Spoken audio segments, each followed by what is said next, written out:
Welcome to the Pacific Research Institute's Next Round podcast. I'm Rowena Ichon, Senior Vice President, and with me, as always, is Tim Anaya, Senior Director of Communications. How are you, Ro? Fine, thank you, Tim. So it looks like the president is making the rounds out here in the West, promote the Inflation Reduction Act, mostly the part of the act that has to do with price controls and drugs. But it was interesting, Tim, that the governor was nowhere to be seen with the president. And I am sure now that he is thankful that he wasn't with him on his tour. And as we would expect, it was sprinkled with a few gaffes and some inappropriate behavior. He said that the $7 gas price here we have has, quote, always been the case. And he got a little confused when he answered that. He connected it to the high cost of housing, but he also had some other issues, Tim. Well, he when he was in Oregon, he went to a ice cream shop with the Democratic candidate for governor. And, you could just see from the slow train wreck that was this visit, the poor candidate backed out of the way as much as she could, but it was kind of tailor-made as an attack ad. So the first thing he did is when they were bugging him about what about the economy, what are you doing about inflation, et cetera, he said, well, the U.S. economy is, quote, strong as hell, which I don't think most people would agree with when,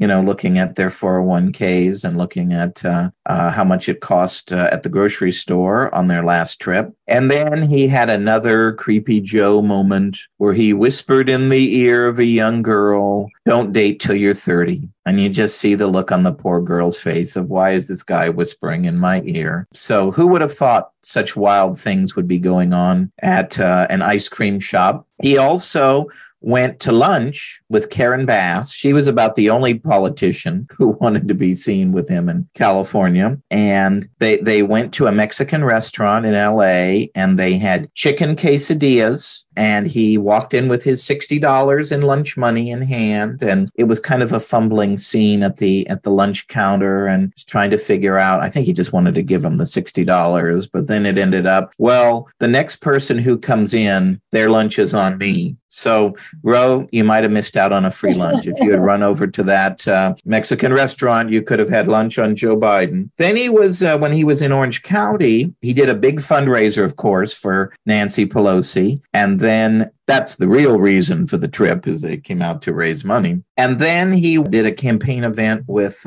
Katie Porter, and she was about the only other politician willing to be seen with him. And I don't know how helpful that is. They were touting the Inflation Reduction Act. I don't know how helpful that is for her in Orange County, even though things are changing there. But it is interesting that even in California, you didn't have, the rush of politicians to be around Joe Biden. And you're right that the governor was nowhere to be seen. Any other Democrats running for office were really nowhere to be seen. So I guess that adage for a midterm election, when the president is down, as is typically the case in the first midterm election, everybody's running for the hills. Yeah, Tim. But that doesn't seem to stop the administration from enacting bad policy. So in another case of California, been there, done that, you've been following the administration's plan to follow California's AB 5 and reclassify independent contractors to full-time workers. So it was a fiasco for the state. We've written a lot about it. There were dozens and dozens of exemptions for various professions that were passed by the legislature, and it led to countless millions spent on litigation. It's clear that if this goes nationwide, we're going to get the same thing in an even larger scale. That's right. I mean, we've been there, done that once again, and we've all seen the negative impact of AB 5 on entrepreneurship in our state. The Biden administration was determined from the beginning, they are definitely bought and paid for by labor unions. And it's a very pro-labor union Department of Labor, and they are determined to push through in Congress. There's a bill they're pushing that is stalled. It's called the PRO Act, and it basically would promote AB 5 style policies at the national level. Well, this is their attempt through regulations to do what they can't get done in Congress. And this would have a sweeping impact nationwide on entrepreneurship. And it makes you wonder, why now? Is this kind of a payback to unions to get the get out the vote team ready to go for the election? Because this is the worst thing that we could do with the economy really in recession, or, if you believe the Biden administration, on the brink of recession. And Ruina is right. If you go to our Been There, Done That page on our website, just go to pacificresearch.org and type Been There, Done That in the search, you can see our past work on AB5, and you see the damage that it has done to entrepreneurships, to those trying to work their way up the economic ladder, to minority budding entrepreneurs. This is the greatest thing to help reduce income inequality in minority communities. And why the Biden administration would go down this path is beyond me, because it's only poor and minority communities that are going to suffer the most from these policies. I got to agree with you, Tim, with the timing, because so many workers now are staying home. They like being independent contractors. Through the pandemic, it's allowed them to have a lot more freedom in the way they work. And I've got to think that this is going to be incredibly unpopular with the American people. And hopefully this is something that our friends and allies might litigate once this rule goes through. But yeah, this is the kind of thing. And if we have divided government, which seems likely after the election, expect more of this kind of bureaucratic rulemaking and governing by executive order, which is not good. You need to have the people's representatives weigh in on major law changes. And, of course, however this rule is finalized by the Labor Department, it is going to be a very anti-worker, anti-entrepreneur statute. And hopefully more reasonable heads will prevail. But I feel like this is going to be the next big fight that's going to be heavily litigated. Well, that leads me to our next guest, a longtime friend of PRI's, Brian Domitrovic. He, Arthur Laffer, and Jeanne Sinquefield just authored a new book released this month. It's called Taxes Have Consequences, an income tax history of the United States. Brian is now at the Laffer Center working on tax policy issues with Dr. Laffer. One of the things I really like about Brian, Tim, is while he has a Ph.D., he's an academic specializing in economic history. He, like Arthur Laffer, has really a gift for discussing economics with colorful analogies that really helps drive home the issue. Milton Friedman also had that gift. I can imagine some of our listeners hearing the title of Brian's book and their eyes glazing over already just at the thought of it. But this really is one of the most interesting discussions that you'll hear about economics. And he really breaks it down and makes it very relatable. And I think economists should be learning from Brian and Dr. Laffer and others. Our Wayne Weingarten is another one who really makes it very easy to understand, because, the policies are so important and so needed right now. And when it's so difficult for people to understand and grasp the real world impact, that lets the opponents of free market economic policy really mischaracterize it and even kind of blackball that kind of policy agenda that is so needed right now in the United States and around the world. So I think our listeners will find this a very interesting interview. To follow up on what you said, Tim, I think we talked to Brian after we closed the podcast about this 1%, lowering taxes for the top 1%. And I was a little skeptical about that. I said, Brian, how are you going to do that? It's hard for the general public to get around the idea of lowering taxes for the top 1%, even as they have such huge impact to the overall economy when you lower the tax rate for the top 1%. But he said that they were going to continue to press on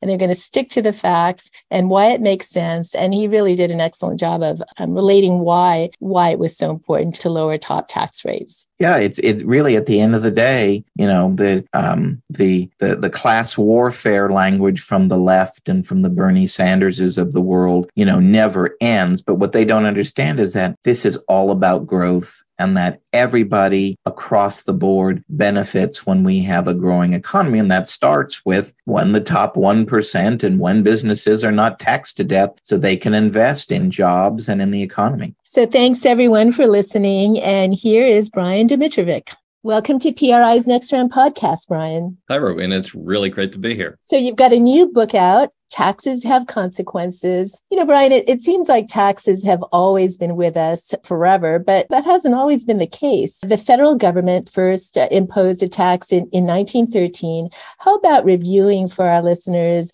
the beginnings of taxation in the U.S. and what was a tax rate for and what was it actually? What was the rate? Yeah, before 1913, there were very few sources of federal revenue. The main one was the tariff and then maybe some sales taxes on things like alcohol. But government spending was only about 3-4% of GDP, so those things didn't amount to much. Then in 1913, after the constitutional amendment of that year, the 16th, the federal government passed its first income tax statute permanently. And the initial top rate was 7%, just 7, 1, 2, 3, 4, 5, 6, 7. And the bottom rate was 1%. And you had to have a pretty high income threshold, well above median income, even to be eligible for the 1% rate. And that began the era of the income tax, and it has been with us, and it's quite a story with lots of implications for the economy ever since. So, Brian, many economists have argued that the Great Depression can be attributed to the stock market crash in 1929 and widespread bank failures and a reduction in demand and even a major drought. Now, you see it differently. You argue that the main culprit was really high taxes. So tell us about your thinking here. Well, in every one of the causes, even that you mentioned right there of the Great Depression, there's a very important tax element, probably driving the events, the stock market crash, the bank failures, even the drought. We talk about that in Oklahoma in the late 30s. All those had very central tax elements. For example, the stock market crash. It's been pretty well accepted in lots of scholarship. The stock market tracked in 1929 the debate over the Smoot-Hawley tariff, the tariff that finally passed Congress in June 1930 and got President Hoover's signature, was easily the largest tariff in American history, just nosed out in terms of kind of aggregate size and rates, the highest tariffs of the 19th century. So all of a sudden in 1930, June 1930, you had the largest tariff in American history. Then at that time, we also had an income tax. Well, it had only been 17 years of the income tax, and that top rate of 7% was now 25%. So that top rate was now more than 3.5 times what it had been, and we had the largest tariff in American history. So by June 1930, you have a unique situation in American political economic history. You have simply, by far, the largest tax regime ever. Largest tariff, and with a significant income tax. Those conditions had never obtained before 1930. So if I'm going to be interested in why the stock market started to crash about then, and by the way, in April 1930, the Dow Jones Industrial Average was no lower than it was at the beginning of 1929. So the real crash happened in the latter portions of 1930. If I want to ask about what caused that event, I want to look at that big new tax regime because it was unique in American history to that point. So, Brian, during the Great Depression, states and municipalities also jumped on the tax bandwagon and imposed their own taxes. So you and Arthur Laffer call this period the tax carnival of the 1930s, especially with the implementation of the property tax. How did this all contribute to a prolonged depression? Yeah, I'm glad you asked this question because it's almost criminally understudied in American economic history. But the bank foreclosure crisis, the housing foreclosure and bank crisis of the early 30s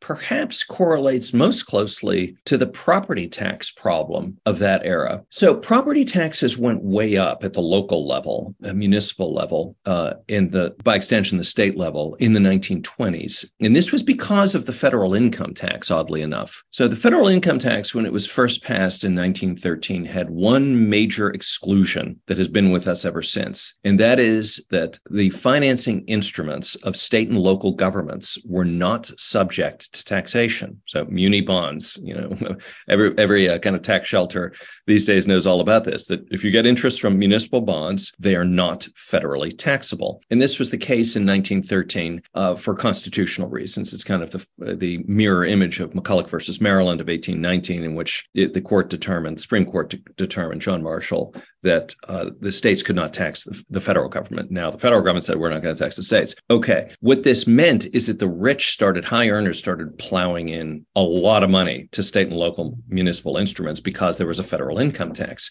So state and local government got large in the 1920s. And they got so large that they started issuing what they call tax anticipation warrants, such that they would always, promise more payments in the future. They get more and more money in the future. So they had this big new spending plan in the early 1930s. So property taxes were getting very high. In Chicago, they were crazy high. So 1930, 31, 32, Chicago tries to collect its property taxes. Well, everybody's unemployed. They can't pay it. And there's simply a tax strike. And the municipality doesn't know what to do. So what happens is that these states, and this was a nationwide phenomenon, Chicago was probably the worst example, but nonetheless representative. What happened then is that states picked up the tab by themselves imposing income taxes for the first time ever. The biggest year for the imposition of new state-level sales and income taxes was 1933. So what happened was that people couldn't pay their property taxes, so they lost their homes. And if you lose your home, the bank loses the paying asset and the mortgage. And so that property tax crisis, which was a function of the exemption from the federal income tax, has everything to do with the foreclosure and the bank crisis of the early 1930s. So let's move on to the World War II era, where the highest tax rate was a staggering 91%. Now, most believe that the post-war boom was due to the end of the war, but you argue that the post-war boom really came from a reduction in tax rates as well as a change in the tax rules for community property. So essentially, husbands and wives can split the income and file separately, which, as you document, reduced rates by as much as 30%. So tell us about this seemingly obscure but really profound change in the tax law. Sure. World War II, the tax rates were absurdly high. They actually, for 2 years, went up to the top rate was 94%. And there were two significant tax rate cuts immediately after World War II. There was one in 1945 itself, effective January 1st, 1946. They cut the top rate down to what I believe 87% from 94. And then there was the Revenue Act of 1948, April of 48, which was the act we're going to talk about here about community property. I also want to point out, and we do in the book, that there's no question that the end of the war occasioned post-war prosperity, in that government spending at the federal level just collapsed from 1944 to 1946. It went from 43% of GDP to 11%. There was a 75% reduction in federal spending. And so the economy just took off. And if you look at the composition of that federal spending, there was a little more military than in the past, of course. And so social spending, kind of New Deal style spending, was going down as a percentage of GDP. So we argue that the collapse in federal spending, coupled with the composition of that spending really de-emphasizing New Deal style programs, gave the economy a lot of confidence to go forward. But okay, the 1948 tax cut, I think it's my single favorite tax cut, with Ronald Reagan's perhaps accepted. So people just weren't going to continue to put up with this 91%, 87% tax rate at the top. They just didn't want to put up with it anymore. And they kept petitioning Congress to, these rates are absurd. You got to cut them. Congress wasn't doing anything about it. So states started to realize that if they changed their legal regimes, they could actually force a federal tax cut, and the feds couldn't do anything about it. So there are two basic legal regimes among states in this country. One is community property that comes from Spanish and French and Islamic law. And the other, in that about 8 states had community property, California, Texas, in the 1930s. And then there's the common law, which comes from England, and 30 states had that in the 1930s. Well, in the community property tradition, husband and wife are equally entitled to the income that one of those persons earns. So what started to happen in the 20s, even in the 30s, was in community property states like Texas, if there was one high earning husband, the wife would claim half the income, file a tax return, and the husband would claim half the income, file a tax return. Well, that meant half the income went up the progressive rate schedule, and it didn't get anywhere near up to the top of that rate schedule as it might have, but only halfway up in each case. So this effectively reduced taxes of high earners who were married and had one income by 30%. So people started lobbying Congress, say you have to put this into the federal code because you're discriminating against common law states. Congress ignored them. So common law states after 1945 started switching to community property. Pennsylvania did it. New York had a bill. Michigan, Oregon. They start switching, and Congress says, a tax cut's being forced on us. We better write this into law. They did. Truman vetoed it 3 times, but the 3rd time it was overridden, and income splitting was put into law. Even though it cut rates a little bit, the Revenue Act of 1948, the main effect was this community property provision, which effectively was a 30% tax cut on high earners. Now, another tremendous period of prosperity was in the 1960s, thanks in large part to low taxes championed by JFK. So tell us about this unprecedented period of prosperity for our nation. Yeah, Ro, we often kind of in lore think of the 1950s as the great prosperous decade. And to be sure, there were real economic advances and experiences in the 1950s. But you look at the numbers, they're really unimpressive. Under Eisenhower from 1953 to 61, economic growth was all of 2.5% per year, not an ambitious number. There were 4 recessions from 1949 to 1960. That's one every 24 to 36 months. Labor force participation was very low. Unemployment was often, especially juvenile unemployment, was often quite high. Juvenile case, 15%. So John F. Kennedy came into office in 1960 with a campaign slogan, "We got to get this country moving again." And he said we have to just reduce the barriers to economic initiative. And that means cutting all rates of the income tax, which ran from 20 to 91%. He put together a bill designed by his Treasury that would cut those rates across the board from 91 down to 65 and from 20 down to 14 and all the ones in between by about 20 to 30%. There's a kind of myth out there that the John F. Kennedy tax cut was designed by liberal Keynesians to kind of fine tune the economy. There's absolutely no evidence for that assertion. It was designed in the Treasury Department where there were no Keynesians. The Council of Economic Advisors, where there were Keynesians, had very little to do with it. And the economic results were simply phenomenal. The act was passed at the House when Kennedy was alive, and the Senate shortly after the assassination, signed by Lyndon Johnson, and growth doubled from 1961 to 1969 compared to the 1950s, compared to Eisenhower. It was 5.1% per year from 61 to 69. Funny thing about that is both parties in the campaign of 1960 said it was their goal to double the national growth rate. Both parties, even the incumbents, the Republicans, Richard Nixon was vice president, running for president. He said, okay, we got this 2.5% growth rate. We're going to double it. And Kennedy said, yeah, we got to double it. This actually happened. We might have to ring a bell. A politician actually came through with a promise. Kennedy said it'd get double the growth rate, and he sure did with that tax cut of 1964. So now let's move on to one of the darkest periods in the U.S.'s modern economic history, and that's the 1970s. Feels like we're reliving that some these days. We had high inflation, high interest rates, and a progressive tax code. Now, Americans would eventually throw in the towel and elect Ronald Reagan, but share for our listeners just how bad was the 1970s? Some of us, well, not me, were old enough to remember it. Yeah, Lyndon Johnson never believed in the Kennedy tax cut. I mean, he signed it in February 1964, a couple months after the assassination, because of course he had to. I mean, this was Kennedy's signature piece of legislation. What are you going to do? Not lobby for it, not sign it? But he didn't understand it or believe in it. So he got the great growth during his presidency, but his heart was never in it. So he kept saying that I want to raise taxes. I want to undo this tax cut, especially at the top. And then finally, he got it. He got his income tax surcharge, which you just see what you owe, and then you add another 10% in 1968. Income tax surcharge. Okay, this is the death knell of the Kennedy tax cut. And so he doesn't run for re-election. But Nixon comes in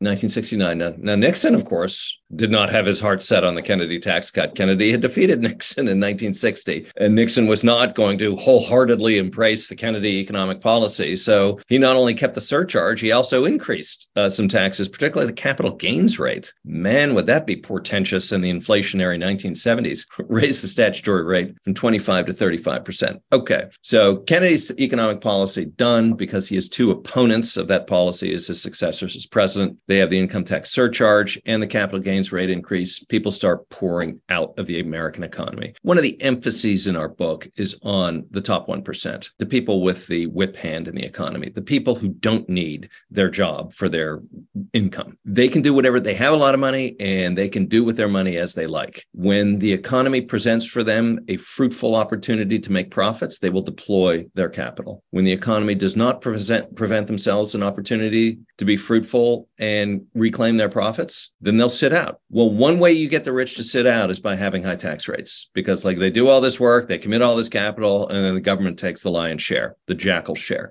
There's no way the rich are going to handle that. So you had this massive withdrawal of capital from the American economy in the late 60s and into the early 70s. And what happens when the rich withdraw their capital? You have less production. People don't know what the value of the dollar is, and the dollar goes up against goods and services because there are fewer goods and services, and people don't know what the dollar's worth because, the United States also, by the way, went off the gold standard in 1971.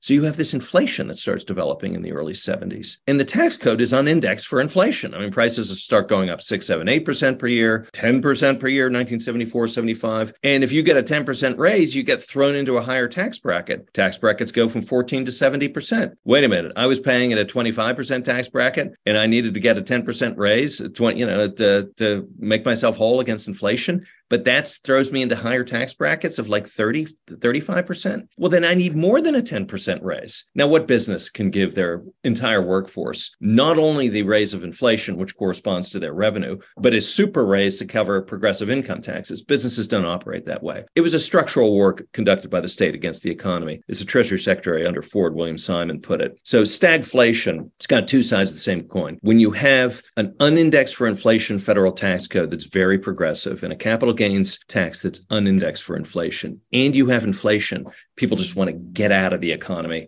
And that's what happened in the 1970s. Well, Brian, President Reagan took office and saved the day. So he slashed taxes across the board, and America saw a resurgence in growth in the economy, and inflation was eventually tamed. So many of our listening audience know the story, but it sure is great to hear it again. So it's music to our ears. Tell us about it. Yeah, Rowan, I'm still going to say we've only scratched the surface in our understanding of Reagan's accomplishment economically and broadly, of course, in the 1980s. I mean, there are really profound issues that still we have to kind of embark upon anew, maybe for the first time. What happened in the 70s is that the people with money, the rich, just withdrew from the economy. They had to hedge the dollar and hedge the tax system. And that meant getting out of financial paper, stocks, titles to enterprises that yielded a constant return, because the constant return was taxable. And you wanted to hedge the dollar as well. So you wanted to get into these kind of untaxable tax hedges,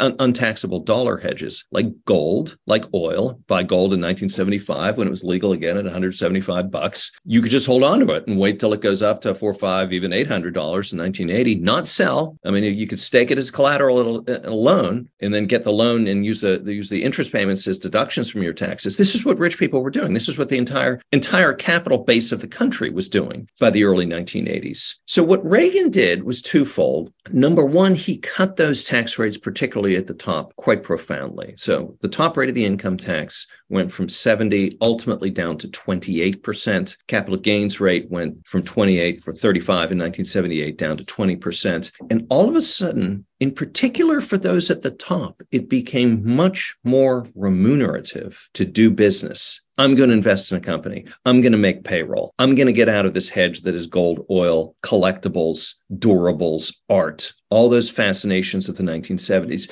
So you see this profound asset shift in the country at the top of people who are hoarding capital in hedges against the dollar and the tax system into the real financing instruments of the economy, into titles to businesses, into stocks to bonds. It was this incredible rush. And Ronald Reagan's econometrician, John Rutledge, estimated that asset shift was probably about $10 trillion. And that's in current dollars. That's in 1981 dollars. That the rich took essentially 10 trillion of their assets out of hedges against the tax system and the dollars and into the financing instruments of the real economy. Well, when that kind of thermodynamic reaction happens, you are going to see just a simple boom in employment, in livelihoods, in jobs and opportunity. 1982 to 2000. 40 million new jobs in the United States. 40 million. That's a 40% increase. So women were coming into the workforce, the baby boomers, and just the big bosomed economy just took them in because the rich were deploying their money into real enterprises because of those tax cuts. So I still say we're only scratching the surface of the greatness of the Reagan turn. But a lot of the Reagan-era tax cuts were reversed, of course, when President Obama took office. And you saw Congress, of course, pass Obamacare, and really the era of big government was back. So describe what happened to the economy after this really big policy shift. Well, I still say that the most portentous reversal of the Reagan tax cuts was George H.W. Bush's of 1990.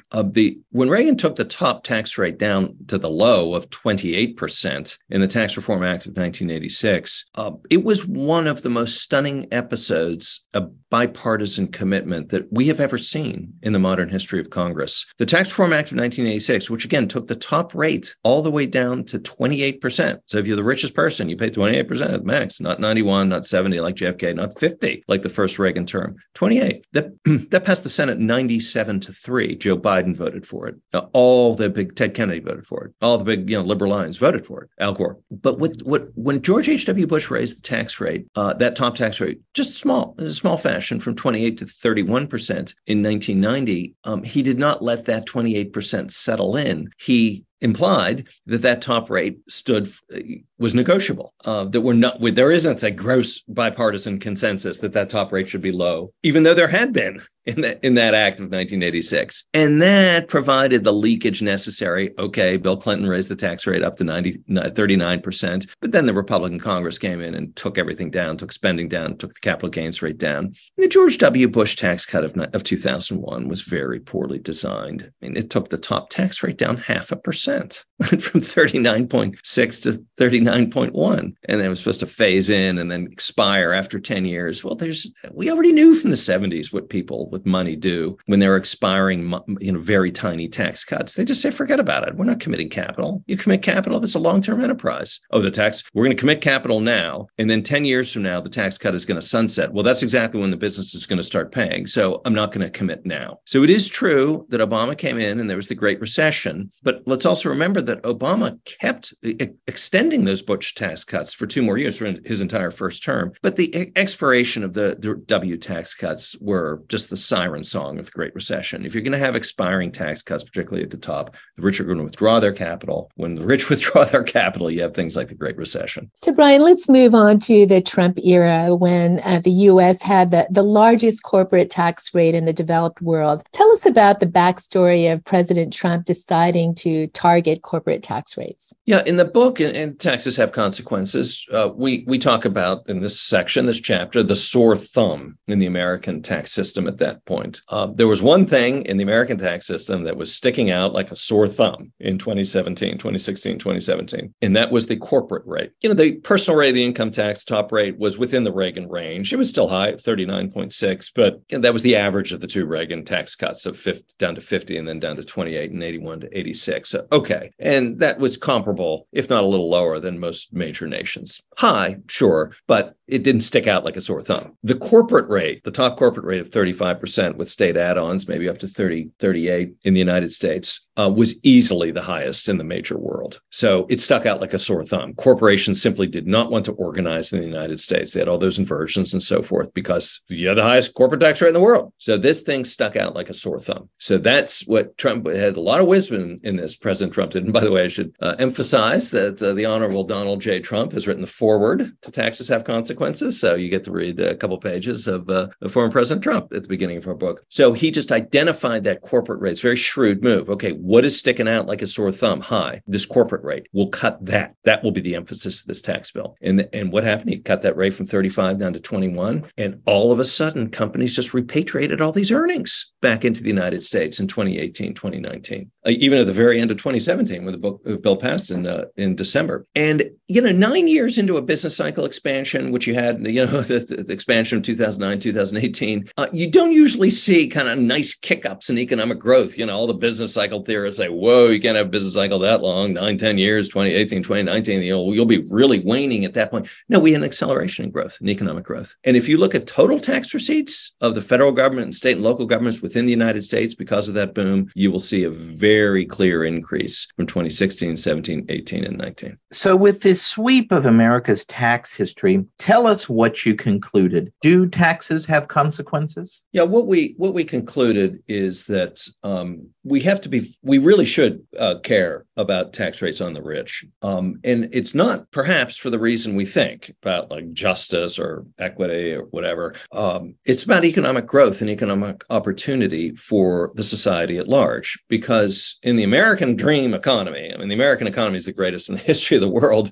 When rich people or people with money are allowed to keep the lion's share of what they make with that money, man, is there an abundant prosperity across the board in this country. Of course. Where do all jobs come from? Where does all tax revenue come from? It virtually all comes from the top 1%. So our emphasis, the decision we made is to emphasize the top 1% and what they are doing with their money. When tax rates are high, they shelter their income. They earn less income. Okay, you're going to tax me, sure. They'll earn less, but then they shelter what they earn. And when the rich earn less and shelter what they earn, the effects on everyone else in the economy are absolutely savage. And the worst case of this, of course, was the 1930s. But when tax rates on the rich are cut or made more moderate or lowered, they come out of their hidey holes with their big money and they say, you know what? I'm going to deploy this in the American economy. And when they deploy it, all of a sudden people get hired. All of a sudden revenues flow into the government and you just start seeing this abundant prosperity. Rich do very well. They do great. Yeah, they're billionaires. And then everyone else starts coming out. So we decided that was our crucial decision. You know what we're going to do? We're going to take bull by the horns. We're going to emphasize this group in terms of what the consequences are of taxation. And that group was the top 1%. Finally, Brian, we call our podcast Next Round because we like nothing more than enjoying a glass of wine, beer, or cocktail while discussing public policy. So share with us and our listeners what you're enjoying these days as you celebrate the release of your new book. Yeah, Ro, we released the book in 2022. I think I can tell you how we would have celebrated if we had released the book in 1962 or the 50s. You want to talk about having a cocktail.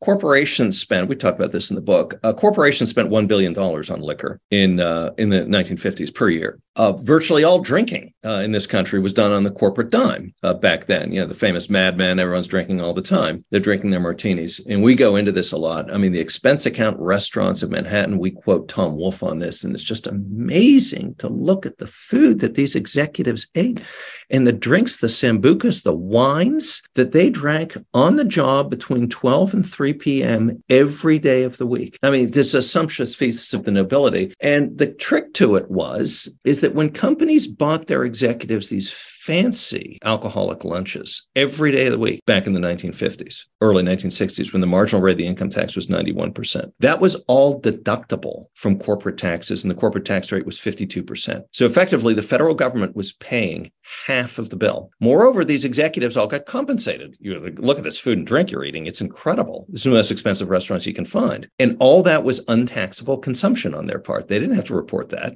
Somebody's just buying you lunch. You don't do that today. If somebody buys you lunch, you don't declare it on your tax return. So if we were celebrating in the 1950s, we would have a 3-hour lunch that was deductible from corporate income and not declarable by us on the income tax form. But these days, we like cash more because tax rates are lower. So I guess instead of maybe raising a glass, I might just try to start a business or something like that. Brian, I think that was the best answer we've had in years to this question. Thanks so much for joining us.